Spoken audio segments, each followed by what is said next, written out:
joined today with one of my really good friends, Venry. He is Jamaican, born and raised, and he's been in Canada for 15 years now. Yep. Tell us about yourself, Venry. I think we can give a little bit of a background too about how we met or how long we've been friends. And yeah, just give us a couple fun facts about you. Well, as you said, yeah, I'm from Jamaica, so born and raised.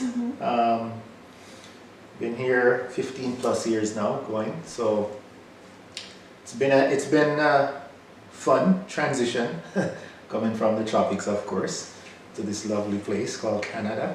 Yeah, you and I, we met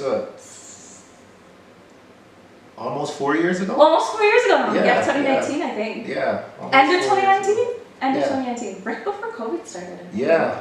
Yeah. So I think that was a good thing for us before COVID. It was.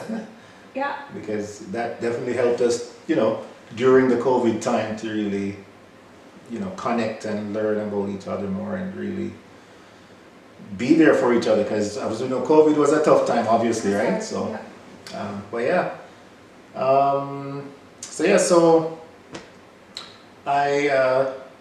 I'm a personal trainer. That's new. Yeah. How long have you been a personal trainer for?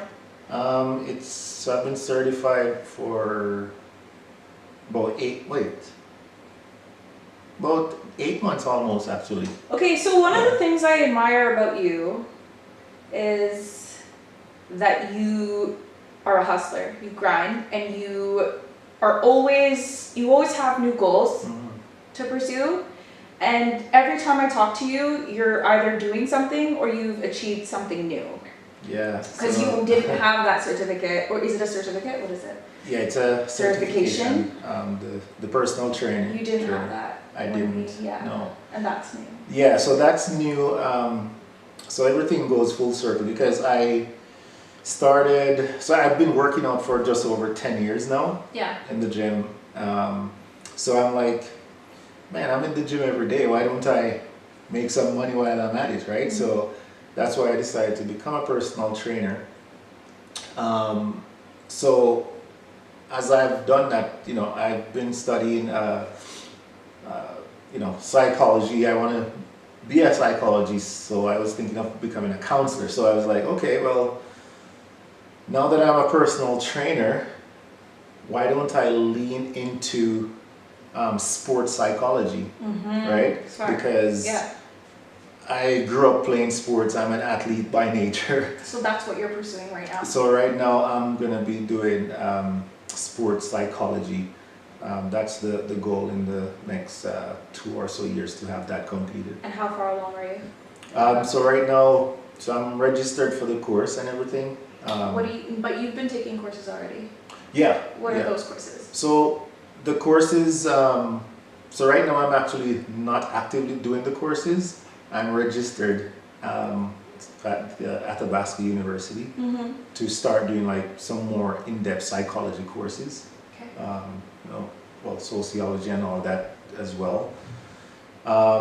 So I'll probably start that in the fall to really get things moving again. So that's basically the goal right now as it relates to the personal training and the counseling thing, just tying the two together and just doing what I love there. Okay.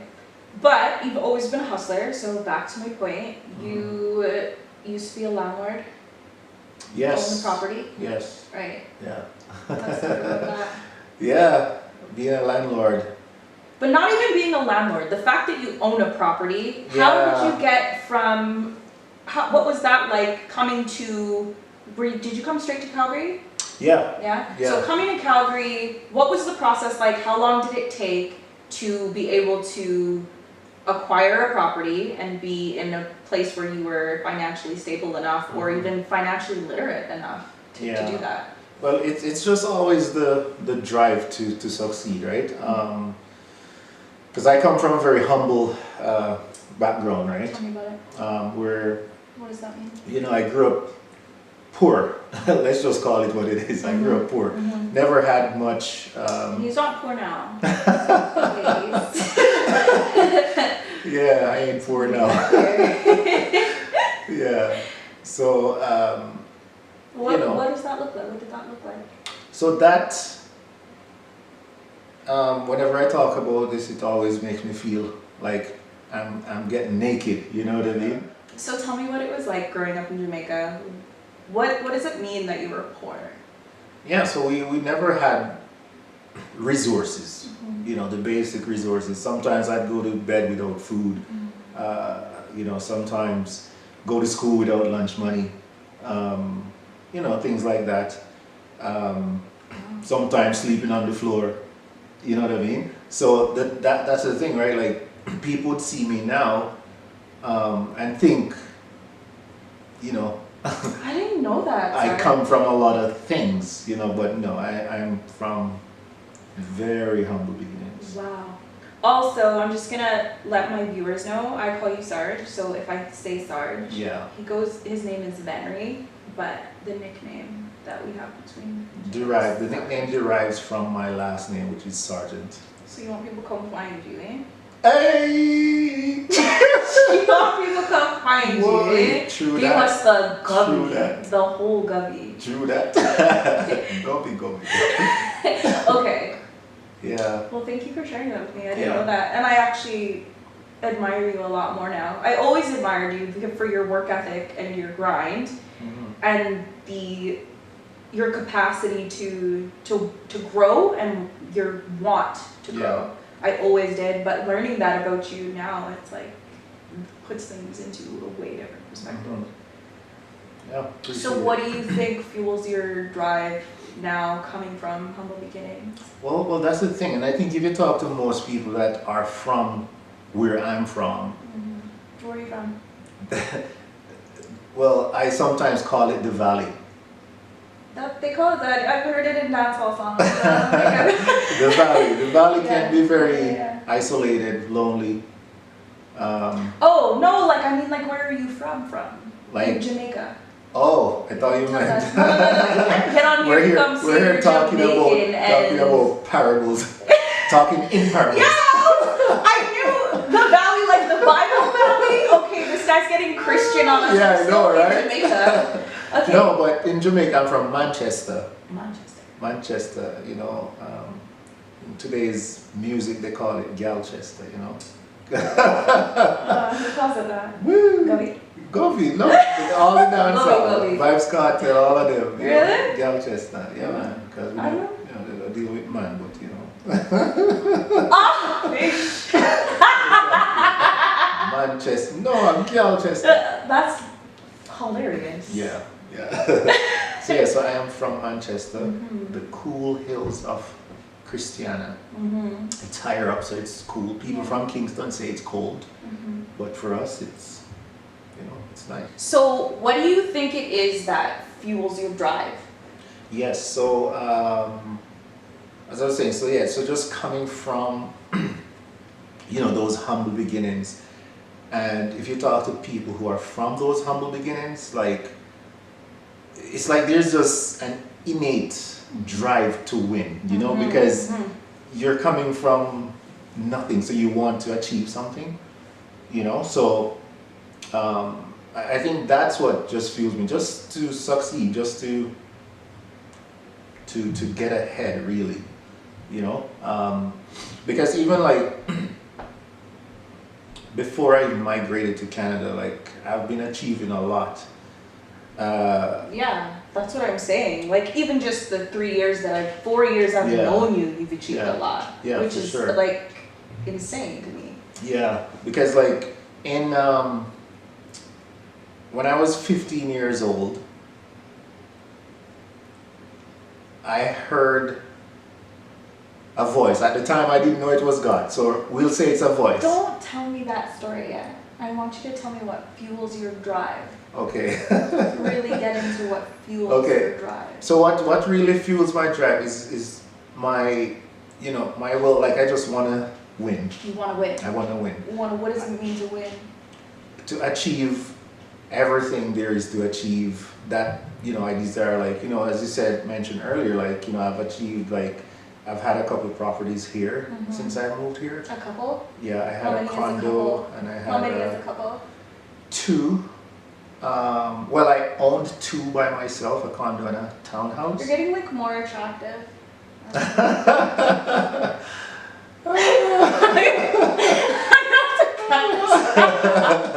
I know, right? Okay, well maybe not. I don't know. Maybe it's Yeah, fine. we'll see. Okay, anyways. So yeah, so So two. two, and then How long did that take from when you moved to Calgary? so I moved here in 2008. Then I bought the first property in 2013.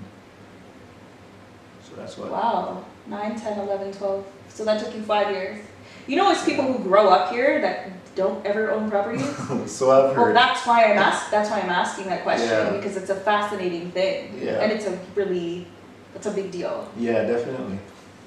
So I don't know. So I got that 2013, and then 2016 got the other one. And then last year bought another one. So, you know, that's kind of, because like I Those love, were the initial achievements. yeah, the initial, Okay. yeah, achievements there, and, you know, And yeah. you're driven by the desire to win. Yeah, and I think if you know, most men that I come from where I'm from, we always want to make our mothers proud, you know. So for me, Yeah. it's like, yeah, Jamaicans and their I mothers. wanna, you know, I wanna do whatever I'm doing. Why is that? What's the cultural thing with Jamaican men and their moms? It's kind of weird. Because our moms, like, it's our first love, you know? It's our first love. Really? Yes. Like how? Because, as we know, culturally, like, there's a lot of single moms in the Caribbean and stuff, right? My mom was one. And, you know, when you grew up seeing your mother struggle as a man, you naturally want to achieve stuff, and you want to achieve not just for yourself, but for your moms. Really? You know, you want to buy your mom a house, you want to buy your mom a car, you want to just That's make sure interesting. mommy is good, you know? That's interesting. Yeah. And that, growing up with a single mom myself, I'm a girl. Yeah. And it's not that, like, I think I have, like, an appreciation for my mom. And I do, like, in the back of my mind, I know that when I do achieve things that I want to achieve and when I'm able to, I would want to provide for my mom, but that's not, like, something that drives me. Yeah, I think it's a male thing. I think it is. You know, because most of us, like even friends that I grew up with who are in similar situation, it's something we all aspire to do. Because when you listen to even some of these dancehall artists, of course. you know, Yeah, mama have it good, mommy have it, you know what yeah. I mean? So it's just a male thing, I would say. I think it is. Especially where we're from. So Thank you yeah, for sharing that with me. Yeah. Okay, the next thing I want to talk about is your faith now. So now that we've gotten into where you're from, now that we've gotten into a little bit of some of what you've achieved since coming to Canada, I want to talk about your faith journey. When did it start? How long have you been a believer for? Yeah, faith. So I got baptized when I was What denomination did you grow up? evangelical. Like Pentecostal? Not necessarily. There, because those two are close. So Just evangelical. just evangelical, Okay. yeah. Just regular Christian? Yeah. Yeah. They didn't have Father, Son, and denominational Holy churches? Ghost. Oh, okay, okay. Yeah. Okay. So I got baptized at 16.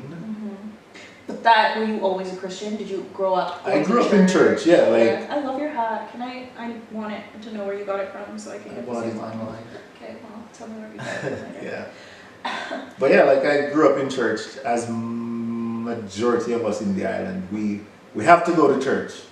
There's no if, ands, or buts. You know What what I mean? impact do you feel that had on you? A positive one actually. Well, that doesn't... Because I didn't feel rebellious. Because you know when you're forced to do something, you know when you reach a certain age, you rebel. Yeah, yeah. I have not felt that. I think it's about perspective, because you know some people might look at certain things as oppression, where certain scriptures hold you down, and people use it as such too, right? So it just depends on perspective, and your individuality and what you value and stuff like that. Like for me, I value my faith big time. And it worked out for you. Oh yeah. And it was a positive Oh, impact yeah. from your child. Oh, yeah. So you went to church from you were a child. Yep. 16, you got baptized, Mhm. and then tell me what made you stick with it up until now. Are you still a Christian? I Still am. believe in God? I Yeah. am. Okay. I am. I've never lost my faith really, but have I deviated? Yes. We You all know what I mean? It's not a bed of rose Yeah, as it's made out to seem of course. by some. Yeah. You know, there are good days, months, and years, and then there are also bad. So What does that mean? I've seen What my. does that mean? What that means is just the challenges that come with being a believer. You Like know, what? the temptations. What kind of temptations? You know, there's fornication, there's, you know, drinking, there's smoking, there's lies, you know, all, you know, even the little white lies that, you know, we think are okay, right? So, you know, just things like that that distracts us, right? Evil communication, which, you know, corrupts good character, right? So yeah, so just things that we might overlook from time to time. So what made you, from when you were 16 to now, what experiences stand out to you the most that led you to hold on to your faith, even if you deviated by actions? You know, there's been a lot of testimonies. Tell me the first experience, the story you were going to Yeah, so when I was 15 years old, as I said, I grew up poor. So one of my cousins, he's older, so he bought this car. It was a little old car, right? And brought it to where I lived and parked it outside the gate. And the car sat there until people stole the tires off of it and car started ratting down. So then one day, I was 15, I sat in this car, you know, as boys, you know, we always drive everything. Even if it's a stick in front of us, we're driving. So I sat in this car pretending to drive. And as I'm there driving, and I would say I'm actually dreaming, you know, because I'm dreaming of a better tomorrow. That was what was in my head. I'm like imagining myself, you know, in a nice car and, you know, stuff like that. Yeah. And then it's like, at the time I didn't understand, but it's like I heard a voice say that I'm going to be the one to turn things around for my family. What did the voice say? That's what it said. It's like, you'll be the one to turn things around for your family. Wow. Yeah. And so far? And I was 15 years old and I didn't really understand. So it's as I grew older, that never left my mind. So when I turned 19 years old, I got a really good job working in the bauxite industry.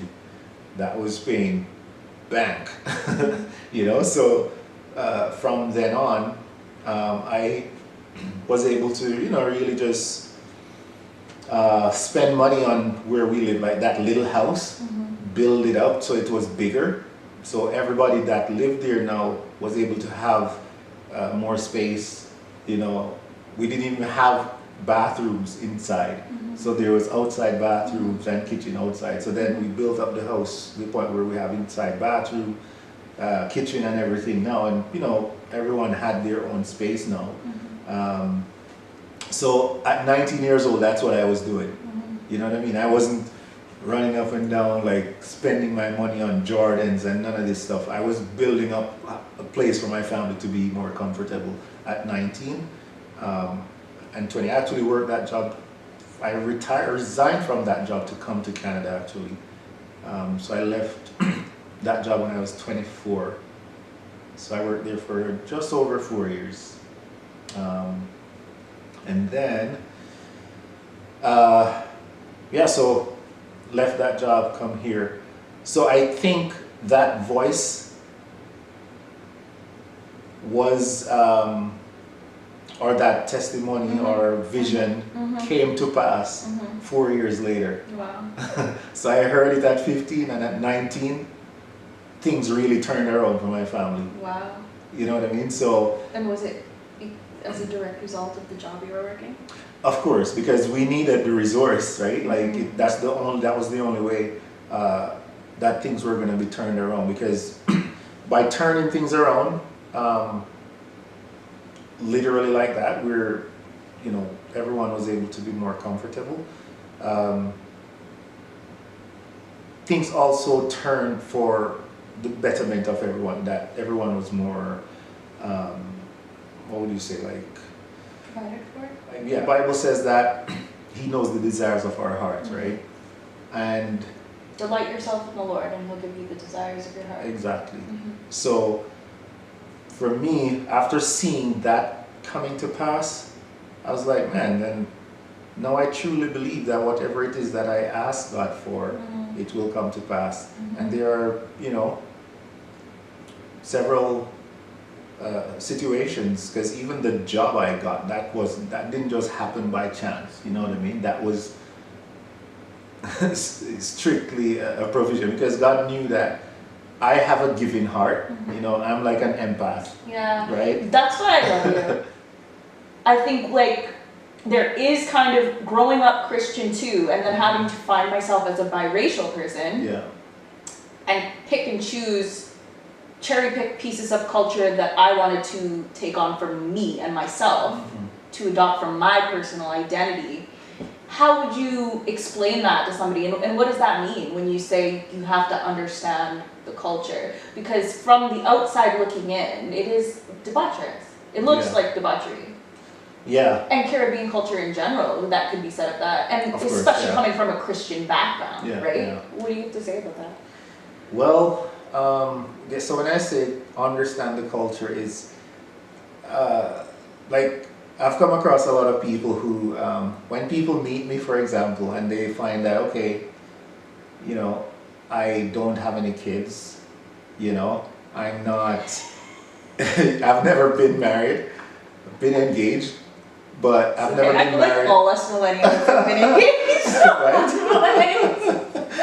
So when they're shocked, especially women, like they're shocked because the first question they might ask, "Do you have any baby mama? You have any children?" Kind of, you know what I mean? And sometimes it offends me because I was like, it's like a broad brush they've used to paint us all, right? And I mean, I understand. You know? How you gonna say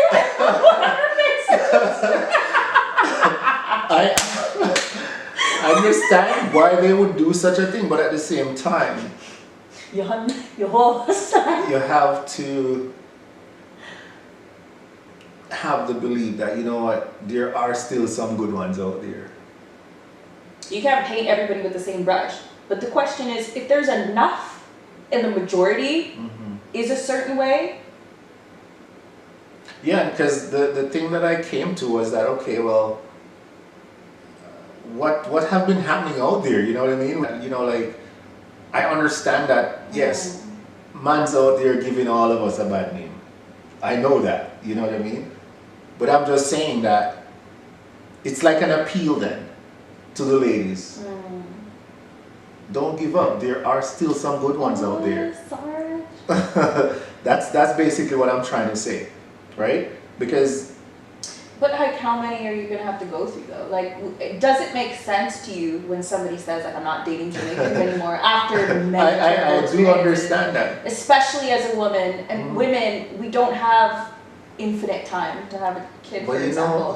Time is precious. in that same breath, you know how many women look at me and tell me I'm too nice? Yet women want nice guys. That's like a So I'm weird- like, what's See, happening? That's such a resentful comment. I feel like there's a part of you I don't understand that's resentful. Yeah, And like I think it's also a misunderstanding, because I think sometimes women will phrase it like that, or like you're too nice, but Yeah. it actually means something else, but sometimes people can't articulate it. Because when I've met guys that were nice guys or nice enough to date, Yeah. I was like, yeah, but we don't have any chemistry. I'm Yeah. not physically attracted. Or if you're physically, like, you can be physically attracted to somebody and think they're attractive, but like, I'm not emotionally connected in a way that would make me want to date you. Yeah. Right? So it has nothing to do with being a nice, because sometimes there's other things that come with that. And I think biologically, women are wired also to, we like masculinity. Yeah. Right?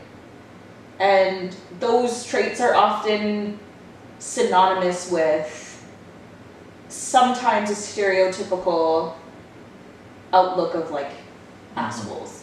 There's psychology about this. Sadly. Well, and I don't, it's not to say that like masculine men are assholes, but I think that there's a perception that assholes usually have a lot of stereotypical masculine qualities, is what I'm trying to say. And not to say that nice guys aren't masculine, but it's just And sometimes it's just a chemistry thing. Yeah. It's not that you're too nice, it's that you're treating me like your friend. Yeah. And now I'm associating you like sis, bro. Yeah. Right?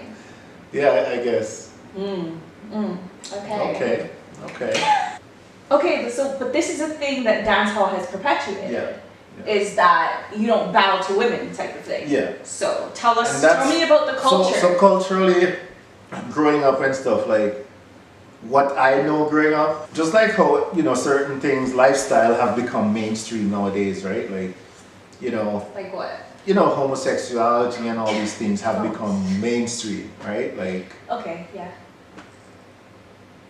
That's because I'm talking from a cultural perspective, right? Like in Jamaica, very homophobic society, it's not really tolerated. Well, and a lot of people don't know that the history of that is from slavery, because a lot of slaves were raped by slave masters. Exactly. So the resentment and the hatred for the abuse has manifested as homophobia now. Exactly. So it's actually like a deep-seated hurt and result of degradation. Right. So what I'm saying is that it goes back to, from then coming up in the 90s, and then now that in Jamaica now, homosexuality is now, it's like it's now accepted to a point.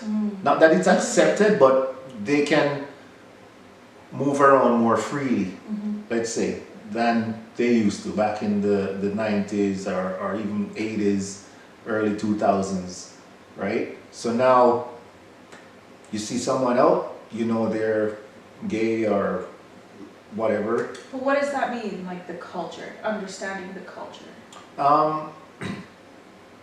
You said that following up my point about, sometimes you'll like my perception of like maybe a passive mom or like broken relationships. Oh, and when so it's about just behaviors, you know what I mean? Because if you watch closely at how,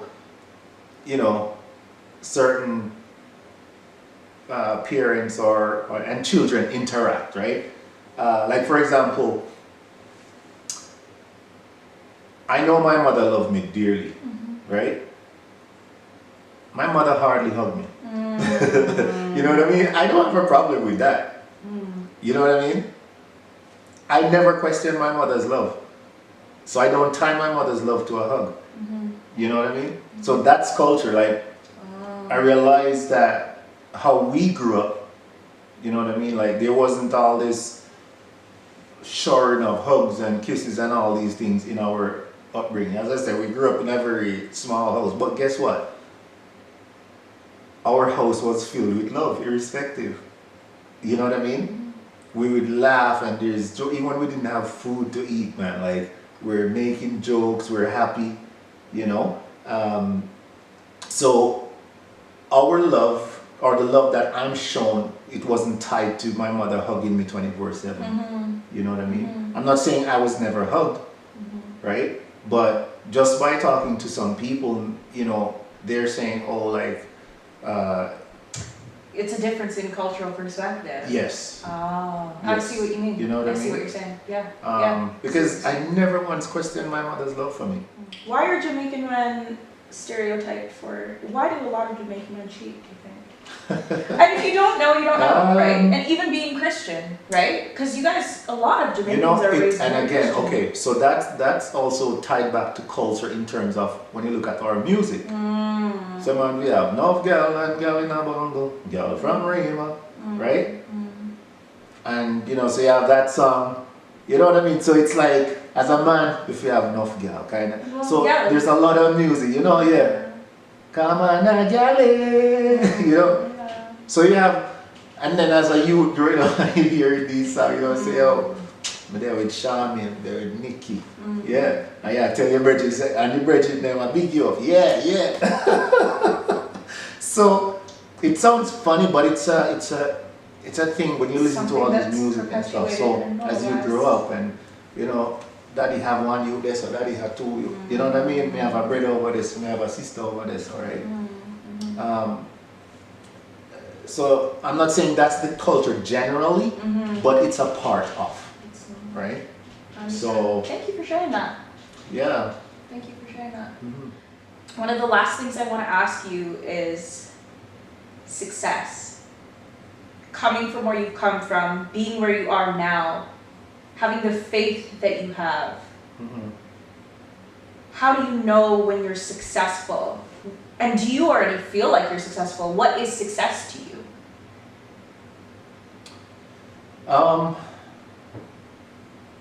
I've been enjoying the journey.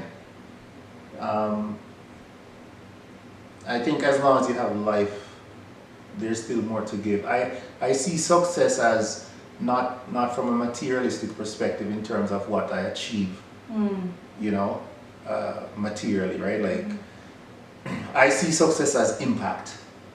Yeah, right? Yeah. I love that. Impact in the sense that how many lives have I touched? You know, whether that be through, you know, me giving something to a homeless person or a family member or donating to certain cause, you know what I mean?